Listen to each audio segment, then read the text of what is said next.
దాన్ని చూసి దాని విషయమని ఏడ్చి నీవు నీ జన్మలో సమాధాన సంబంధమైన సంగతులను తెలుసుకుని నీకెంతో మేలు దాన్ని ఇప్పుడు నీ కనులకు భవిష్యత్తున్నది. ప్రభు నిన్ను దర్శించిన కాలము నీవు ఎందుకుండేవి కనుక నీ శత్రువులు నీ చుట్టూ కట్టి ఒక్కడి వేసి అన్ని పంటలను నిన్ను అడికట్టి నీలో నీ పిల్లలతో కూడా నిన్ను నేల కలిపి నీలో నీ రాతి మీద రాయి నిలిచి దినములు వచ్చినని చెప్పాను.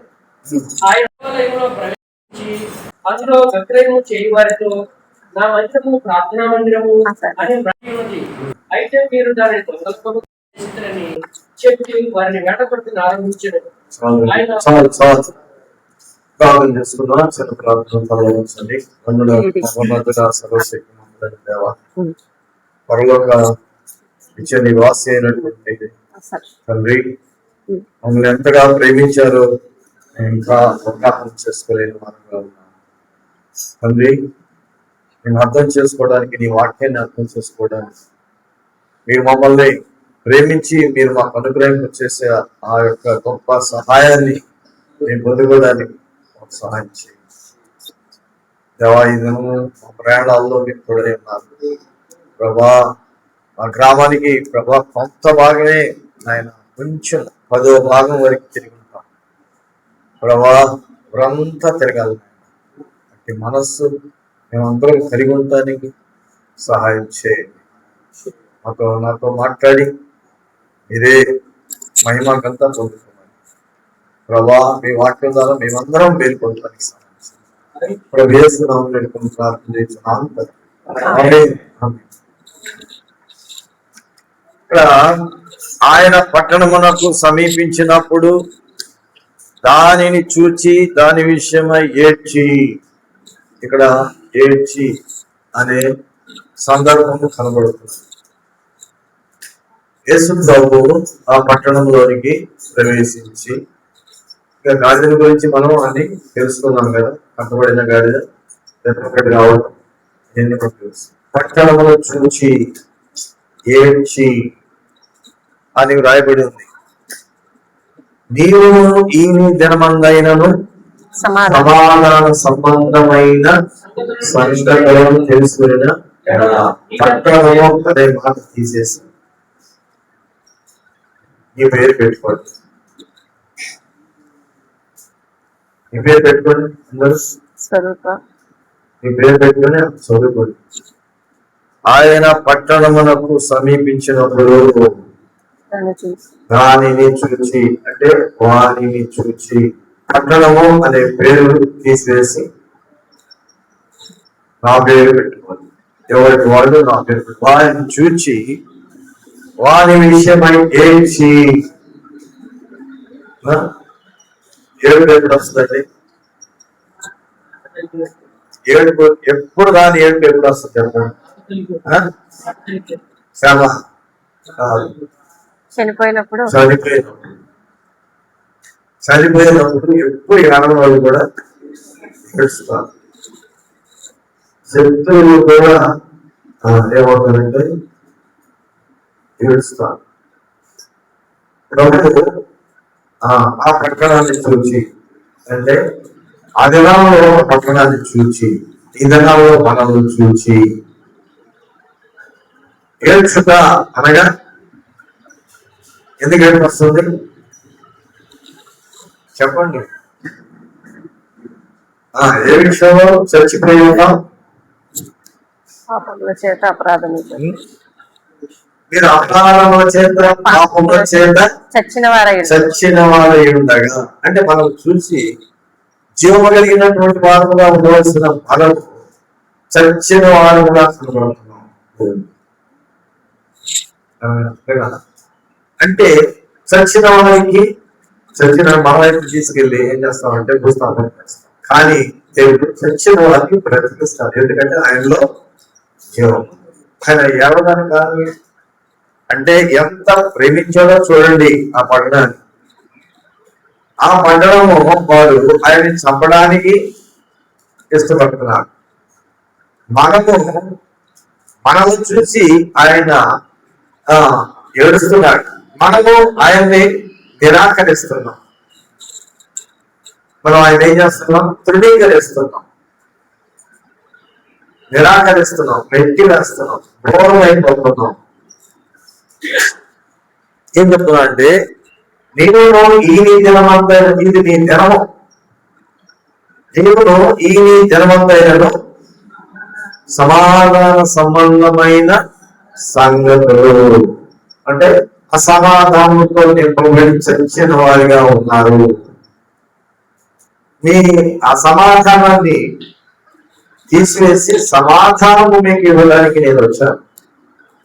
అందుకని సమాధాన పరచుకునే వారు ధన్యులు, వారు దేవుని కుమారులు అనబడుతుంది. దేవుని కుమారులు అనబడుతుంది. అంటే మీరు కుమార స్థానానికి చాలా దూరంగా ఉన్నారు. అపవాది చేత కట్టబడి ఉన్నారు. అందుకని కట్టబడిన గాడిదను తోలుకురమని శిష్యులను పంపించినప్పుడు ఎవరైతే కట్టేశారో ఆ కట్లు ఇప్పుతున్నప్పుడు శిష్యులైనటువంటి వారు ఏంటంటే మీరు చేసింది, కట్టబడిందంటే ఎవరి సొత్తు? ఎవరైతే కట్టేసుకున్నారో వాళ్ళ సొత్తు. ఆ కట్లను విప్పటానికి శిష్యులను పంపించారు. ఇది ఎవరికి మీరు చేస్తున్నారు? ప్రభు కావాలి. ఎవరు కావాలి? అది చచ్చిపోయిన వాళ్ళు ఎవరన్నా కావాలని అడుగుతారా? చచ్చిపోయిన వాళ్ళు కావాలని అడుగుతారా? కనుక కట్టబడి ఉన్నాం. ఏ విషయంలో కట్టబడి ఉన్నాము, దేని విషయంలోనూ కట్టబడి ఉన్నాము.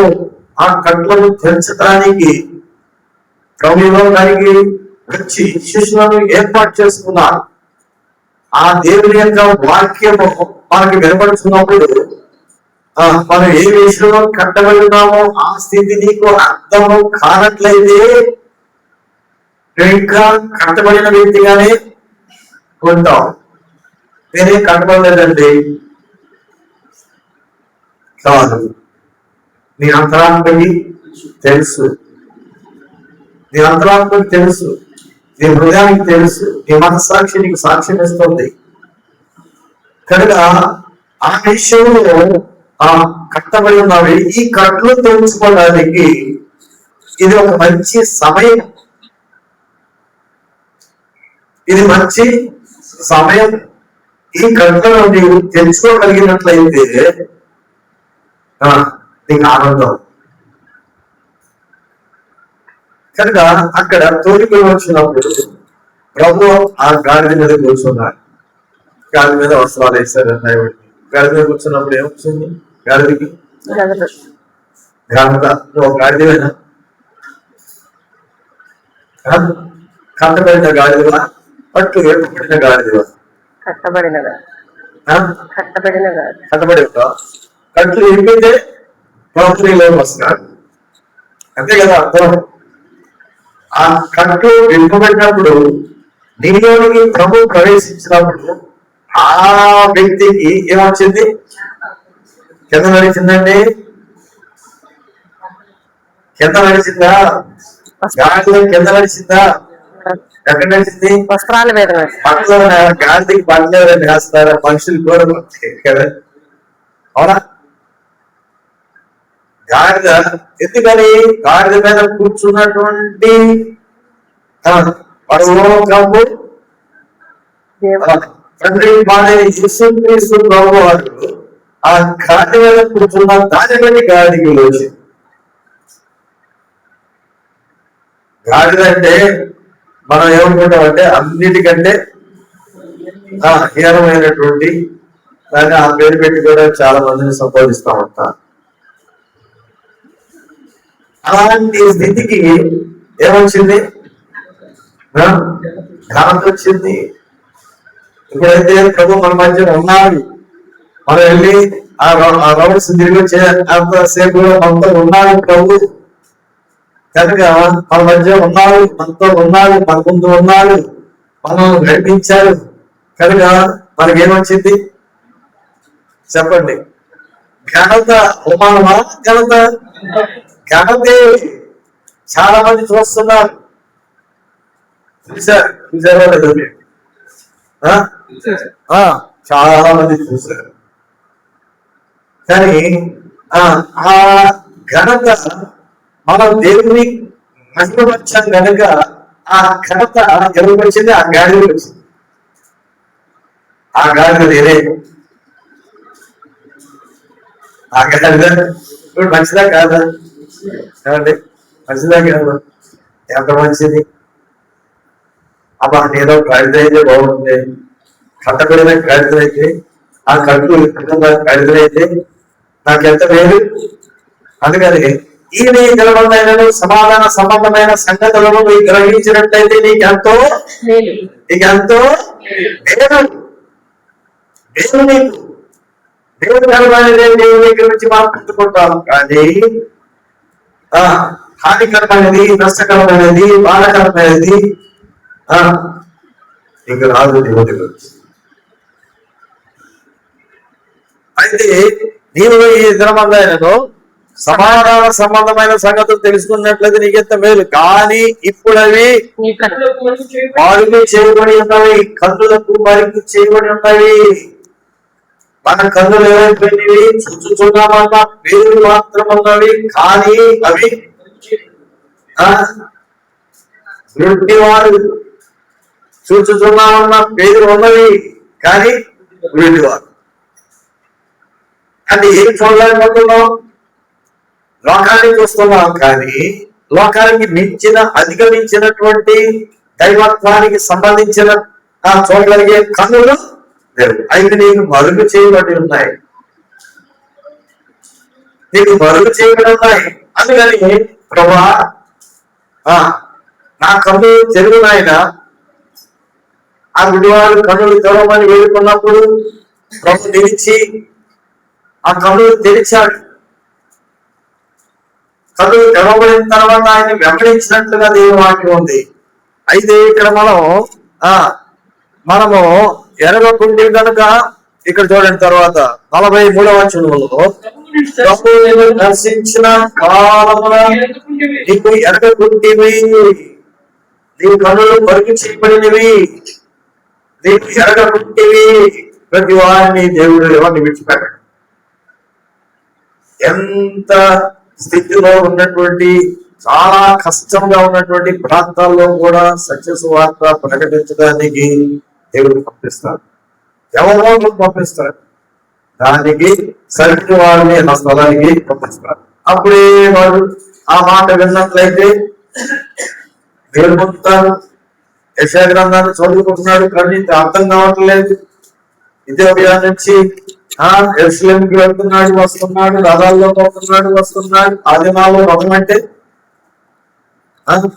మరి రథాల్లో వెళ్ళాల్సినటువంటి యేసు ప్రభు, రాజు అయినటువంటి యేసు ప్రభు, రథాల్లో తిరగాల్సిన యేసు ప్రభు గాడిద మీద, అది యోగో గాడిద, యోగో గాడిద, కట్టబడిన గాడిద తీసుకుని దాని మీద వెళ్ళాల్సిన స్థితి.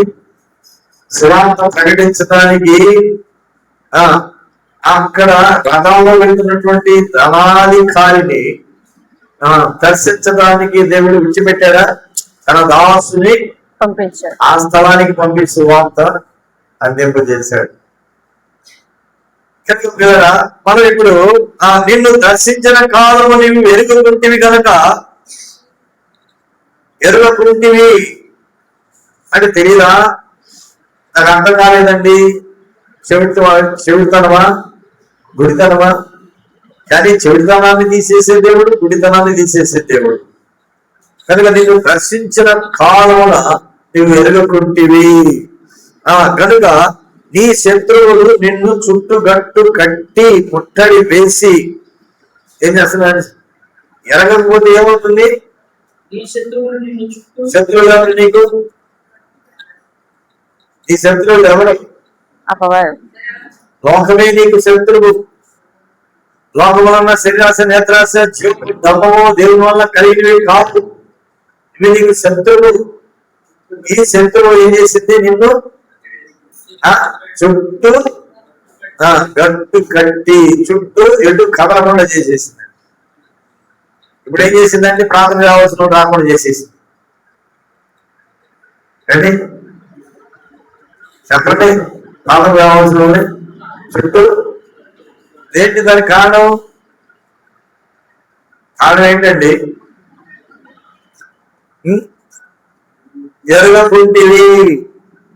ఎరుగుకుంటివి నిన్ను దర్శించిన విధానాన్ని నువ్వు ఎరుగుకుంటివి. తెలియట్లా మనకి, రైతు కాకుండా దేవుడి దగ్గరికి రాలేని స్థితి కనబడుతున్నప్పుడు అపవాది అనేవాడు ఏం చేశాడు? శరీరాశ ఒకటి, నేత్రాశ ఒకటి, జీవకుటము ఒకటి తీసుకొచ్చి ఏం చేశాడు? చుట్టూ గట్టు కట్టేశాడు. చుట్టూ ఏం చేశాడు? గట్టు కట్టేశాడు.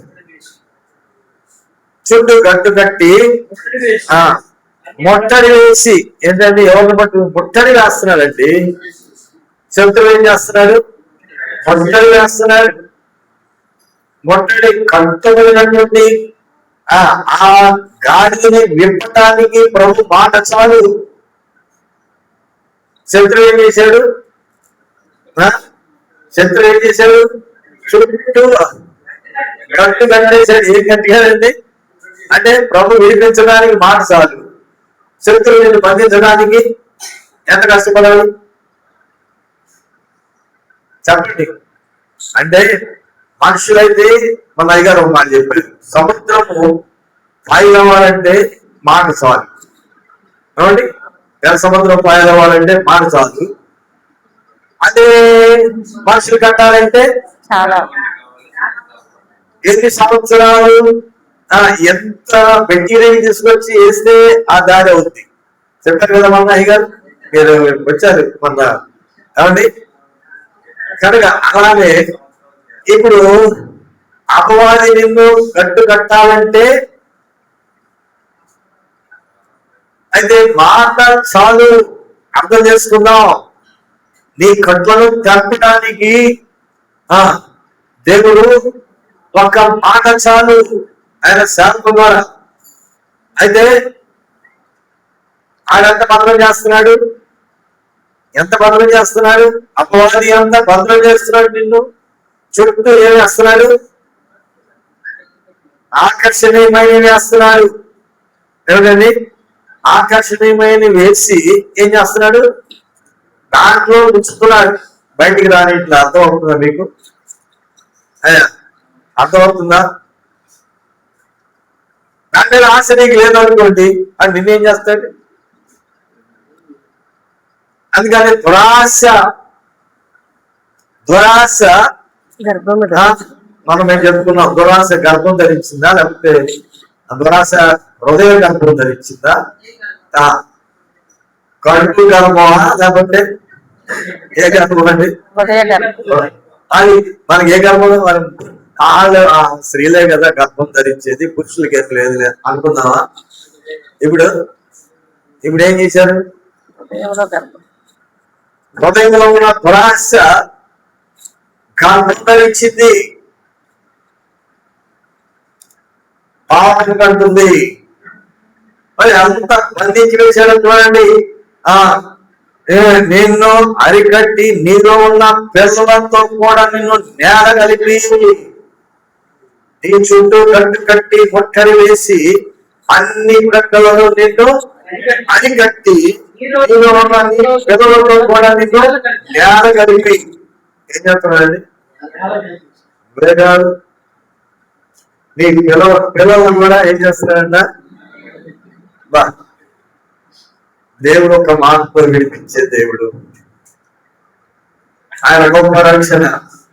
ఒక్క మార్పు నిన్ను బయటికి తీసి ఆ కట్లను విడిపించే దేవుడు. సాధారణ ఎంత పనిచేస్తున్నాడండి. నేను అదే అనుకుంటాను. రోజుకి 24 గంటలు, మనకి 24 గంటలు సాధారణకి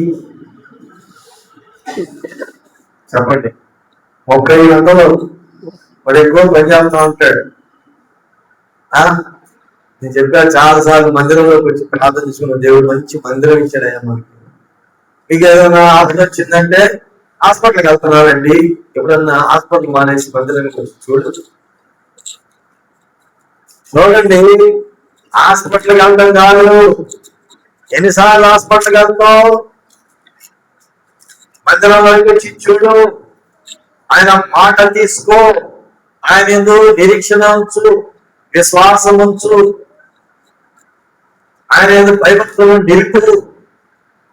ఏ ప్రవర్తనలో నువ్వు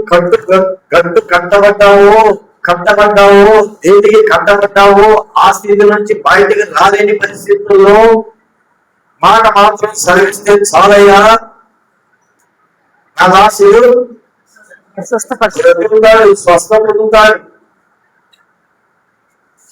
అని ఆ దినాల్లో నమ్మారు. ఈ దినాల్లో ఏ విషయంలో కట్టబడ్డావో, బంధించబడి బయటికి రాలేని స్థితిలో ఉన్నావో, దాంట్లో నుంచి బయటికి రావాలంటే కొందరు ఉన్నారు అన్ని వదిలేసేసి ఆ ప్రార్థనకే వస్తారు. వాళ్ళకి ఏ సంతోషం, వాళ్ళకి సాగులు చెప్పడం లేదు. సమయాన్ని ముందే దేవుడు నన్ను దర్శిస్తున్నాడు కనుక ముందే వెళదాం. గంటల కడని మరి ఏం చేసింది? ఇంకా చీకటి ఉండగానే ఏం చేసిందండి? వెళ్ళిపోయింది, పక్కన వెళ్ళిపోయింది. ఎంత ధైర్యం అండి, ఎంత ధైర్యం! వస్తావా, అక్కడ వస్తావా అని నన్ను అడిగిందా? అక్కడ లేక రాలేదు అయ్యా అనుకుంటున్నా. కనుక పిల్లరా వెళ్ళిపోయింది, ఎవ్వరని అడగలేదు, వెళ్ళిపోయి.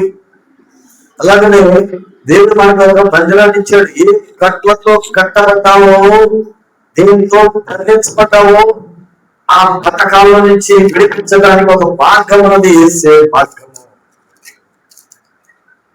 ఆ మార్గంలో కొనికి మనం వెళ్ళామంటే ఆ జీవం ఏం చేస్తుందంటే నీ కట్టులో తెచ్చేస్తుంది. అభ్యంతరపరిచేవాడు కట్టేవాడు కూడా ఏం చేస్తున్నాడు చెప్పండి? విడిచిపెట్టినావా లేదా? నాదే, ఈ సొత్తు నాదే అని అంటానికి ఎవరి సొత్తు? నువ్వు ఎవరి సొత్తు? ఇప్పుడు ఆ సొత్తులో నుంచి అపవాదిని వీళ్ళందరినీ ఏం చేశాను? వీళ్ళందరినీ నా వసూలు చేసుకున్నాను అని అన్నావా లేదా? ఒకసారి నువ్వు నాకు సాగిలపడి నమస్కారం చేస్తే వీళ్ళందరూ నీకు అన్నాడా లేదా? ఇప్పుడు ఏమన్నా ప్రభు గంతించాడు. సాతానా బాబా ఎవరు సొత్తు వాడు? కానీ మనం ఏం చేస్తామండి? ఏం చేస్తాం? సరే రేపు వెళ్దాం ప్రార్థనకి, ఈ రోజు లేదు అనుకుంటాం లేదా? సమయం ఉందిగా లేదా? అలాంటి నిరీక్షణ మనకి రావడం లేదు, అలాంటి భావం మనకి రావడం లేదు. వాడు కట్టి రాస్తున్నాడు, ఏ విషయంలో కట్టి రాస్తున్నాడు? ఆ కట్లో వెనక్కి లాగుతున్నాడా ముందుకెళ్తాడు? సరే మనం ముందుకెళ్దామన్నా కానీ ఆ కట్టేం చేస్తున్నాడు? వెనక్కలు అవుతున్నాడు. మనం వెనక్కి వెళ్తున్నాం. కనుక అంటే ఇక్కడ ఏమన్నా అంటే అన్ని ప్రక్కలను నేను అరికట్టి, అన్ని పక్కల ఒక పక్క కాదు, ఏ గౌరవం చెప్పి వెళ్దామన్నా కానీ ఏం చేస్తున్నాడు? 4 పక్కల నుంచి అరికట్టేస్తున్నాడు. అరికట్టి నీలో ఉన్న నీ పిల్లలతో కూడా నేను నేల కలిపి ఏం చేస్తున్నాడంటే నీ పాపం నీ పిల్లల మీద కూడా ఏమవుతుంది? నీ ప్రార్థన నీ పిల్లల మీద ప్రభావితం అవుతుంది, నీ పాపము నీ పిల్లల మీద ప్రభావితం అవుతుంది. ఆ సంగతి నీకు అర్థం కావట్లా. కనుక నీ పిల్లలతో కూడా నిన్ను నేల కలిపి నీలో రాతి మీద రాయి నిలిచి ఉండని ఇయని దినములో వచ్చునని చెప్పాను. అవన్నీ ఏది పోతాయి? రాయి మీద రాయి కట్టావు, రాయి మీద రాయి కట్టావు, రూపాయి మీద రూపాయి పెట్టావు కదా, రూపాయి మీద రూపాయి రూపాయలని మార్చి 500 రూపాయల ఖాతా తీసుకొచ్చి పెట్టి 500 పెట్టి 500 రూపాయల ఖాతా మీద 500 పెట్టి దాని మీద ఎత్తి పెంచుతున్నావు దాన్ని. దాన్ని పాపం 500 కాగితాలు ఎత్తు పెంచుతున్నావా తగ్గిస్తున్నావా? దాన్ని పెంచుతున్నావు. రాతి మీద రాయి నిలిచి ఉండని జనములు వచ్చునని చెప్పాను. అది రాతి మీద రాయి ఉండదు. దర్శనం ఏమైపోయిందండి? ఏమైపోయింది? పడిపోయిందా లేదా? ఏమైపోయిందా? పడగొట్టబడింది. పడిపోయిందా? వస్తుంది. ఓడిపోయిందా? కాల్చబడిందా? ఏమైపోయింది? అది దిగుడైపోయిందా? అంతటి స్థితిలో కూడా దేవుడు ఏమంటాడంటే పశ్చాత్తాపడితే ఈ దేవుడు పశ్చాత్తాపడితే దేవుడు మళ్ళా బహుతరమైనటువంటి రీతిని మళ్ళా చంపాలి అంటాడు. ఏంటండి? మనం అంటే వాడికి సిగ్గు లేదు, ఏమి లేదు, వాడికి ఎన్ని అన్నా కానీ సిగ్గు లేదు అని మనం అంటాం. ఇన్ని మాటలన్నా కానీ వచ్చి పలకెత్తున్నాడు అంటున్నాం. అట్లా అనుకుంటే దేవుడు కూడా మనం ఏమన్నాలండి? అమ్మ ఎన్ని సార్లు పడిపోయినా గానీ, పూర్తి అయిపోయినా గానీ, కాల్చబడ్డా గానీ, రాయి మీద రాయి లేకుండా చేసినా గానీ దేవుడు అంటున్నాడు మనం చదువుకున్నాం కదండి, మనం చదవరా కదా, దాంట్లోనే చదువుకున్నాం. మరలా మరలా నూతన మందిరాన్ని దేవుడు సృష్టి చేశాడు. సృష్టి అంతా కూడా ఆకాశములు, సూర్యచంద్ర నక్షత్రాలు, పడిపోయిన నిన్ను, పూర్తయిపోయిన నిన్ను, పూర్తిగా చెడిపోయిన నిన్ను ఒక నూతన సృష్టిగా దేవుడు చేయాలని ఆశపడుతున్నాడు. నేను ఒక నూతన స్వభావం, నూతన స్వభావం, నూతన సృష్టి రావడానికి దేవుడు ఇష్టపడుతున్నాడు. చూడండి, ఇక్కడ రాతి మీద రాయి నిలిచేదని దినములు వచ్చునని చెప్పాను. ఆయన దేవాలయంలో ప్రవేశించి అందులో ఏం చెప్తున్నారండి? అందులో ఏం చేస్తున్నారు? అందులోనికి ప్రవేశించి అందులో ఏం చేస్తున్నారు? క్రయ విక్రయాలు. ఏంటండి క్రయ విక్రయాలు? ఎక్కడ జరగాలంటే మందిరంలో. అమ్మా, క్రయ విక్రయాలు అంటే ఏంటి? కొనడం, అమ్మడం, కొనడం, అమ్మడం, కొనడం, అమ్మడం, కొనడం, అమ్మడం. మనం ఏం కొంటున్నాం, ఏం అమ్ముతున్నాం? అక్కడ ఏం కొనట్లేదండి నేను అంటాం కదా. ఏం కొంటున్నాం?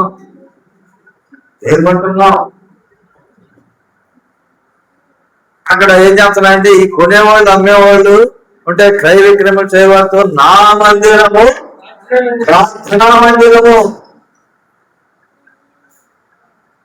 ఇక్కడ మందిరం అమ్మా, ఈ మందిరం కాదు. ఈ మందిరం ఏంటి? ఈ మందిరం ఏంటండి? ఆయన ఉండే నివాస స్థలం ఏది? ఆయన ఆలయం ఏది? ఏం చేసావు? నా మందిరము, ప్రార్థనా మందిరము అని రాయబడింది. అయితే మీరు దానిని ఇందాక కట్టేశారు, కట్టి వేసుకుంటాం. ఇప్పుడు ఏం చేసావు? దాన్ని దొంగల గుహ. ఏమైపోయిందండి? ఇది ఏమైపోయింది? దొంగల గుహగా చేసింది. నా మందిరము, ప్రార్థనా మందిరము, నా మందిరము, ప్రార్థనా మందిరము. ప్రభు నీలో ఉంటే నీ శరీరము భద్రము, నీ శరీరము భద్రము. కనుక చూడండి, ఇక్కడ కొలస్సీలకు రాసిన పత్రిక చూద్దాం ఒకసారి. కొలస్సీలకు రాసిన పత్రిక చూద్దాం. 1వ అధ్యాయం 13వ వచనం నుండి. ఆయన మనలను అంధకార సంబంధమైన అధికారం నుండి విడుదల చేసి తాను ప్రేమించిన తన కుమారుని యొక్క రాజనివాసులుగా చేసెను. ఏంటండి ఆయన ఉద్దేశం? ఏంటండి? దేంట్లో? అంధకార సంబంధమైన అధికారం లో నుండి. అంధకార సంబంధమైన అంటే అంధకారం ఏంటి? చీకటి. చీకటిని లోకాన్ని ఎవరు పాలన చేస్తున్నాడు? లోక రాజ్యాలన్నీ కూడా ఎవరు చేతిలో ఉన్నాయంట? అపవాది చేతిలో ఉన్నాయంట. అంధకార సంబంధమైన అధికారములో నుండి విడుదల చేసి తాను ప్రేమించిన తన కుమారుని యొక్క రాజ్యనివాసులుగా చేసి. ఎవరండి మనం? దేవుని యొక్క ఎవరు? దేవుడు రాజ్యవాసులు. దేవుని యొక్క మన రాజ్యము, మన భవిష్యత్తము ఎక్కడుంది? మన లోకము.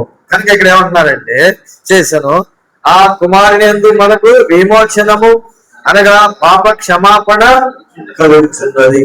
విమోచనము, అయ్యో నేను ఇక పాపం చేశాను, ఇక నాకు నా బాధ ఎవరు తీర్చలేరు, నేను బతకడం అనవసరం, నా కష్టం ఎవరు తీర్చలేరు, ఎవరు పట్టించుకోవట్లేదు, నేను ఇంకా ఉండడం అనవసరం, ఏదో ఏదో ఏమంటారు, వెయ్యో అంటారు కదా, వెయ్యో అంటారు. కానీ ప్రభు చెప్తున్నాడు విమోచన, కుమారుని ద్వారా విమోచన అనగా పాప క్షమాపణ కలుగుతున్నది. ఆయన అదృశ్య దేవుని స్వరూపి, సర్వ సృష్టికి ఆది సంబుద్ధుడై ఉన్నాడు. అది నమ్మాలి. ఆయన అదృశ్యుడై, ఆయన దేవుని స్వరూపము, మానవ స్వరూపము కాదు, మానవ స్వరూపంలోకి వచ్చాడు. ఎందుకంటే ఆయన రక్తము పాపికి విమోచన కలుగు చేయాలి. కనుక ఆయన అలాంటి రక్తంతో వచ్చాడు. ఆది సంబుద్ధుడయ్యాను ఉన్నాడు. ఏదైనా ఆకాశం ఉన్నవి, భూమి మీద ఉన్నవి, దృశ్యమైనవి గాని అదృశ్యమైనవి గాని, అవి సింహాసనములైనను, ప్రభుత్వములైనను, ప్రధానులైనను, అధికారములైనను, సర్వమును ఆయన యందు. అబ్బా ఇంకేంటండి, ఎంత శక్తి పొందుడండి. ప్రభుత్వాలేంటి, రాజులేంటి, అధికారాలేంటి, సర్వము ఆయన. ఈ కట్లు తెంచడానికి, ఏ కట్లు తెంచడానికి అండి? అంత అధికారికి నీవెంత అండి? నేనెంత? మనం ఎంత? కానీ నేను విమర్శించడానికి అంత శక్తి కలిగినటువంటి దేవుడి లోకానికి వచ్చినాడు. సర్వములో ఆయన ఎందు సృజింపబడెను, సర్వంలో ఆయన ద్వారా ఆయనను బట్టి సృజింపబడెను. ఆయన అన్నిటి కంటే ముందుగా ఉన్నవాడు, ఆయనే సమస్తములకు ఆధారభూతుడు. కనుక ఆయన ఎంత శక్తిమంతుడు, ఎంత బలవంతుడు. కనుక ఆయన నీ నిమిత్తము, నా నిమిత్తము అక్కడ తను తగ్గించుకోవాల్సింది. ఎవరో ప్రార్థన చేశారు, నువ్వైతే గాడిద ఎక్కేవయ్యా, మేమైతే చక్కగా కారులో వెళ్తున్నావయ్యా, నువ్వు గాడిదనికి నేను నువ్వు తగ్గించుకొని వచ్చావయ్యా, మేమైతే చూడండి ఎంత స్థితి. దేవుడు మనల్ని విడిచిపెట్టి మనకి ఇష్టపడలేదండి. కనుక ఆయనలో పాపం లేదని తోట పెట్టి 22వ వచనంలో చూడండి మాట, ఆయనలో ఏమి లేదు. చేసుకుందాం. 1వ అధ్యాయం 1వ పేతురు పత్రిక 2వ అధ్యాయము. ఆయన పాపము చేయలేదు, ఆయన పాపం చేయలేదు, ఆయన నోటను ఏ కపటమును కనబడలేదు, ఆయన దూషింపబడి బదులు దూషించలేదు, ఆయన శ్రమ పెట్టబడి బెదిరింపుగా న్యాయముగా తీర్పు తీర్చి దేవునికి తాను అప్పగించుకొనెను. మనము పాపముల విషయంగా చనిపోయి నీతి విషయంలో జీవించినట్లు ఆయన తానే తన శరీరం ముందు మన పాపములను రాణి మీద మోసుకొనెను. ఇంకా కింద కూడా ఆ మాట్లాడి మనకు సంబంధించింది. కనుక ఆయనలో పాపం లేదు. పాపం లేనటువంటి దేవుడు పాపి అయినటువంటి మానవుడిని విడిపించుతా ఆయన ఏమయ్యాడండి? గాడిద ఎరుషలేము దేవాలయానికి.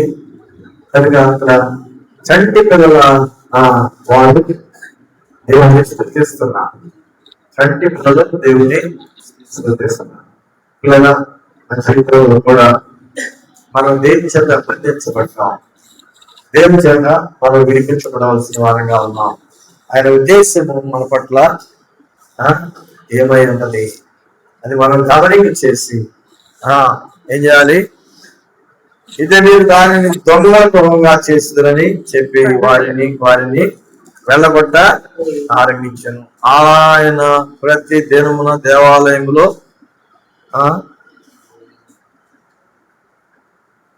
బోధించుచున్నప్పుడు ప్రధాన యాజకులను శాస్త్రంలో ప్రజలలో ప్రధానులను ఆయనను నాశనము చేయుచుండరి. ఏమండి, ఎందుకు వచ్చింది? వీళ్ళు ప్రధాన యాజకులు, శాస్త్రులు, ప్రజలలో ప్రధానులు, వీళ్ళు ప్రాముఖ్యమైనటువంటి వ్యక్తులే కదా. మరి మేలే చేస్తున్నారు కదా. ఆయనలో పాపం లేదు, ఆయన సర్వ సృష్టి దేవుడు, విమోచకుడు, రక్షకుడు, ఆయనలో ఏ దోషం లేదు, ఏ హెచ్చింపు లేదు, ఏ అతిశయం లేదు, ఏ గర్వం లేదు. వీళ్ళు ఏం చేస్తున్నారండి? ఆయన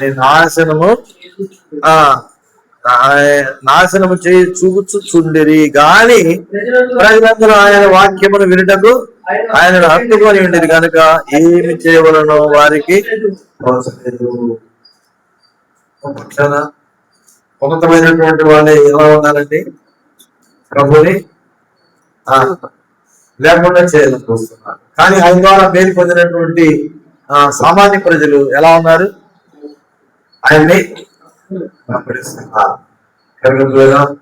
ప్రభుని మనం వెంబడించాలి అంటే సామాన్యులు కావాలి. మనం సామాన్యులు కావాలి. రాత్రి చెప్పుకున్నట్టు ఉన్నాం, మీరు మార్పు చెంది బిడ్డలు చిన్న పిల్లల వంటి వాళ్ళైతే ఆ బట్టలు పట్టుకోవడానికి ఎవరు కావాలండి?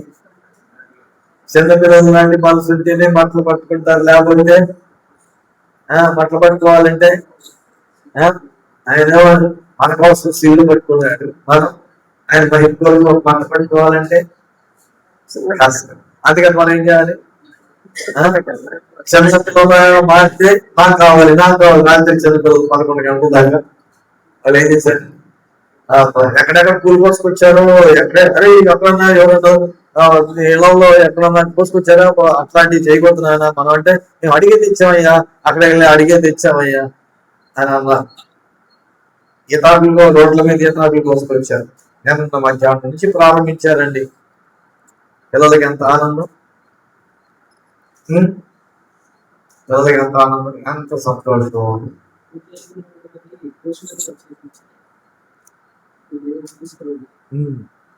కనుక పిల్లల లాంటి మనస్సు కలిగి ఉండాలి.